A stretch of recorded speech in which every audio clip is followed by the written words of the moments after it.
Vamos a ver ahora una serie de recomendaciones y técnicas de programación en bajo nivel que nos van a permitir hacer con más facilidad los diferentes ejercicios de programación que hemos propuesto para este tema. Los programas en ensamblador es cierto que son complejos de analizar. eh, por ejemplo, cuando el profesor tiene que corregir los ejercicios que vosotros hacéis, es muy difícil seguir eh, el flujo y el algoritmo que queréis hacer. Es también difícil de mantener, de modificar y por tanto se debe ser lo más ordenado posible. Se recomienda que los programas estén perfectamente documentados, indicando en la cabecera mediante comentarios qué hace esa fracción del programa, registros utiliza, qué utilidad tienen esos registros, etcétera. Por otra parte, a la hora ya de la programación, se recomienda seguir el paradigma de la programación estructurada basada en procedimientos, al igual que en los lenguajes de alto nivel. La programación estructurada supone programar en bloques, romper el programa grande en distintos bloques, donde cada bloque tenga un punto de entrada y un punto de salida. Y vamos a ir rompiendo un problema grande en varios problemas chiquititos. Un bloque puede ser lineal, instrucciones consecutivas sin saltos, condicional, tipo if, switch, o case, etcétera, iterativo, un bucle, etcétera. Vamos a ver distintos bloques en este apartado. Por otra parte, la programación basada en procedimientos supone que dividir el código grande en funciones reutilizables más pequeñas que utilicen variables locales y que se comuniquen entre sí intercambiando parámetros. O sea, en la medida de lo posible, vamos a identificar determinados procedimientos y a eso le voy a asociar una rutina, una subrutina o una función. En todos los ejemplos de este tema, de este apartado, vamos a usar la sintaxis del lenguaje C para describir las estructuras de control. No significa eso que os exijamos en el examen saber programar en C. ¿De acuerdo? Queda fuera del alcance de nuestra asignatura el aprendizaje de la programación en C. Vamos a ver también algunas ideas genéricas de qué hace el compilador con el código que escribimos, pero también los conceptos básicos de compiladores se verán en asignaturas más avanzadas en la titulación. Vamos a ver ahora las estructuras de control más habituales, comenzando por la sentencia condicional if. Por simplicidad, en todos estos ejemplos, vamos a suponer que las variables están mapeadas en registros, están asignadas a registros. Ya sabéis que si estuviesen asignadas a memoria RAM, tendríamos que acceder a ellas con un load y un puntero y cargarlas en un registro, operar con ellos y después devolver. Bien, bueno, por ejemplo, la sentencia if. ¿Qué hace la sentencia if? Pues lo que hace es ejecuta o no un bloque de instrucciones si se cumple una determinada condición. Por ejemplo, en este ejemplo que está tomado del Harris, si la variable apples es igual que oranges, se hace la operación f igual a g más h. Si no es igual, no se hace nada. ¿De acuerdo? Y después continúa el programa. Bien, aquí tenemos identificadas una, 2, 3, 4 y la F5 variables. 5 variables que nosotros en el código ensamblador que ha hecho Harris están mapeadas, como veis aquí, en 5 registros, del S0 al S4. ¿De acuerdo? Es muy habitual que la sintaxis de alto nivel se traduzca en la pregunta con una condición contraria. Aquí, fijaos, el if lo que está preguntando, la condición es si son iguales. Y en ensamblador lo que se suele hacer es, en lugar de preguntar por la condición del lenguaje de alto nivel, se suele preguntar por la contraria para hacer un skip, para saltarte el cuerpo del mensaje si no se cumple la condición. ¿De acuerdo? Branch if not equal. Si no es igual S0 que es apples a S1 que es oranges, salta a la etiqueta L1, ¿de acuerdo? De que es lo contrario. El bloque condicional Doble if-else permite elegir una de las dos opciones en función de que se cumpla o no se cumpla una condición. Por ejemplo, en este caso, si la variable apples es igual a oranges, se hace este bloque, else, si no, se hace este otro. La traducción al lenguaje ensamblador, con la misma asignación de variables a registro que hicimos antes, volvemos a preguntar por la condición contraria. Si no es igual, salta a L1, que es la opción else, y si es igual, hace el bloque interior, el del if, ¿de acuerdo? Hay que tener en cuenta que aquí hay que poner un salto incondicional con un branch o con un jump para saltarnos esta segunda instrucción, este segundo bloque que tenemos aquí. ¿De acuerdo? Esto va a ser muy, muy, muy habitual en los distintos ejercicios de los boletines de problemas. El bloque selectivo switch o case, como se llama, por ejemplo, en Verilog, lo que hace es evaluar una variable, en este caso botón, y en función de que su valor sea 1, 2, 3 o distinto de los anteriores, pues hace una cosa u otra.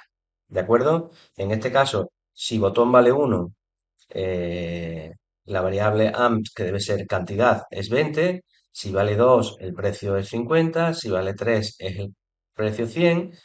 Y si no se pulsa ninguno, ni 1, ni 2, ni 3, pues el precio es 0. Bien, ¿cómo se hace en programa ensamblador la estructura switch? Pues hay que traducirla en primer lugar a, a una estructura if-else encadenada y después pasarlo a ensamblador como hemos hecho anteriormente. ¿De acuerdo? La idea sería, si botón es 1, la cantidad es 20. Si no, si el botón es 2, la cantidad es 50. Si no, si el botón es 3, la cantidad es 100. Y si no, la cantidad es 0. ¿Vale? Tres if encadenados, tres if else encadenados. ¿De acuerdo? Bien, aquí Harris lo que ha hecho es asignar a la variable button el registro 0 y a la variable amount, cantidad, el registro 1. Y ha usado T0 con buen criterio como registro temporal. Ten en cuenta que yo tengo que comparar el botón con el 1, con el 2 y con el 3. Por tanto, los valores 1, 2 y 3 tienen que guardarse en un registro temporal para poder hacer la comparación.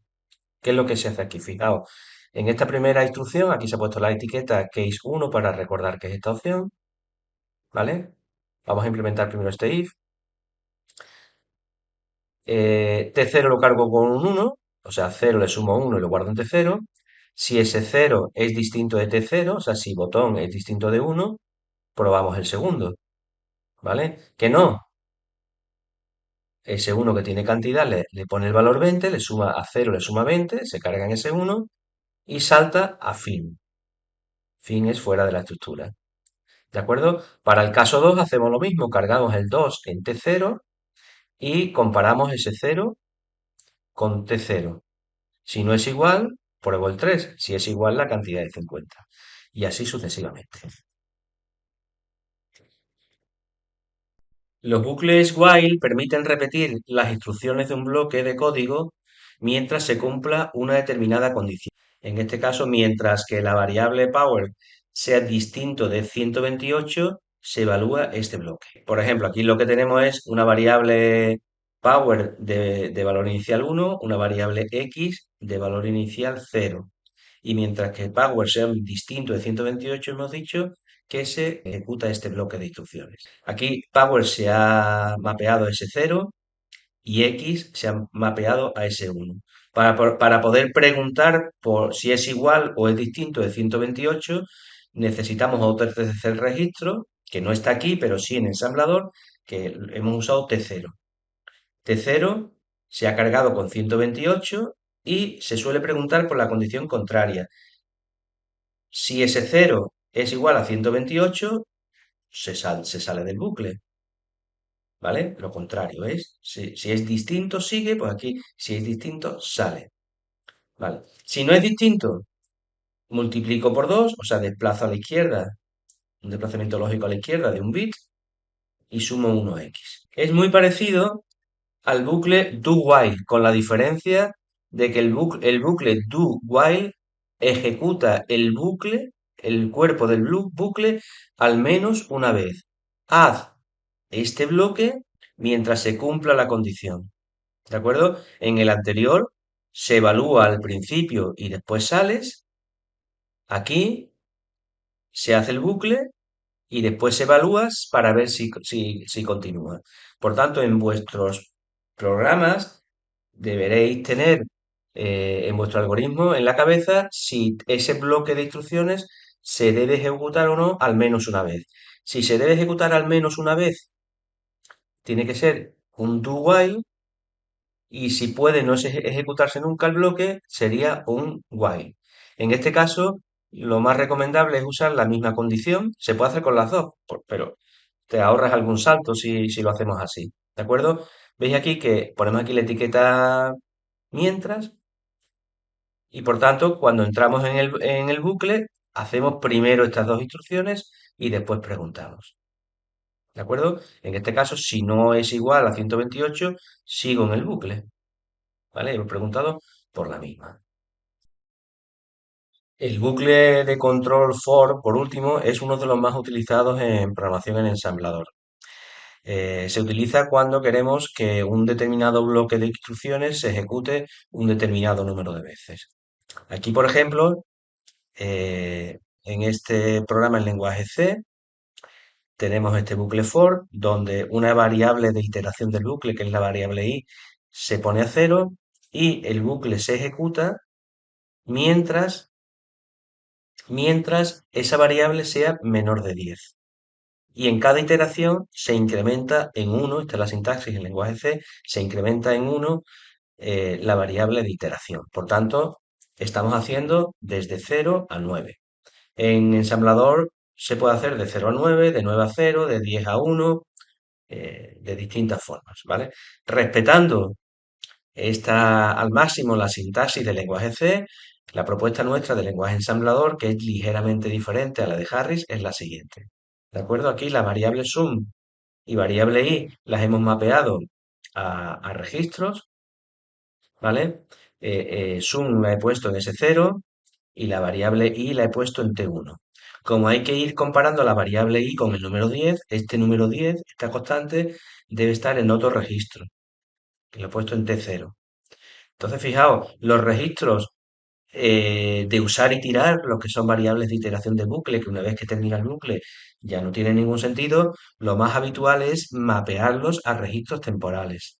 Mientras que variables que se pueden usar después en el programa van a variables preservadas, a registros preservados o registros salvados.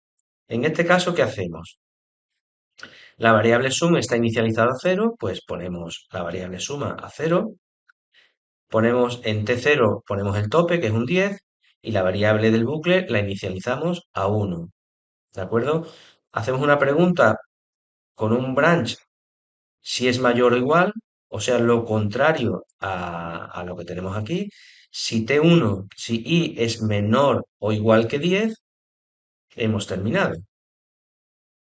Perdón, si T1 es mayor o igual que 10, hemos terminado con el bucle. ¿De acuerdo? Y dentro del bucle, ¿qué es lo que hacemos? Pues incrementamos, hacemos el cuerpo del bucle, ¿vale? Se suma 1 a la variable, se suma i a la variable sum y se actualiza, en este caso incrementándose en una unidad, la variable de iteración del bucle.